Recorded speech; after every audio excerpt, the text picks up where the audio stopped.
आजार डाग असतील, दुसरी गोष्ट जर अविवाहित मुलं मुली असतील आणि त्यांना पांढरे डाग आले असतील तर ते औषध सुद्धा मी फ्री ठेवलेलं आहे.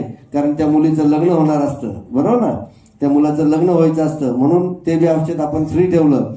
बाबांनी जेवढी ताकद दिली, जेवढी बुद्धी दिली, त्या बुद्धीच्या जोरावर आज जगाच्या पाठीवर सगळ्या संस्थांवर गव्हर्नमेंटच्या आहे. पण मला कधी असं वाटत नाही, कारण मी आपल्यातला माणूस आहे. नाही तर आता लांब उभे राहा, मी प्रोटोकॉल कधी जास्त पाळत नाही, थोडा पाळावा लागतो. कारण तुम्ही हात लावल्यानंतर जो त्रास मला होतो हे तुम्हाला कळणार नाही. कारण निगेटिव्ह पॉझिटिव्ह मी तुमचं सगळं निगेटिव्ह घेतो आणि पॉझिटिव्ह जे आहे तुम्हाला सगळ्यांना देतो. तुम्ही आता बसताना बघितलं असतं, आल्या मी किती फ्रेश होतो. हळूहळू पॉवर कमी होती, पण बाबा महाकालच्या कृपेने संध्याकाळी सगळ्या विधी झाल्या की परत आपण फ्रेश होतो. मगाशीच मॅडमना विचारलं, ते म्हणे खूप असं काम होतं, दगदग होती.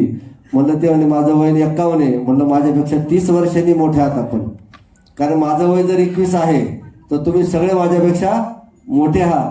त्यामुळं 30 वर्षाच्या माणसाने किती पळलं पाहिजे, किती काम केलं पाहिजे, हे सगळ्यात महत्वाचं आहे. जीवनात शरीर म्हातारं करा, मन म्हातारं करू नका. जर मन फ्रेश असलं तर जीवनाच्या घडामोडीमध्ये तुम्ही काही करू शकता.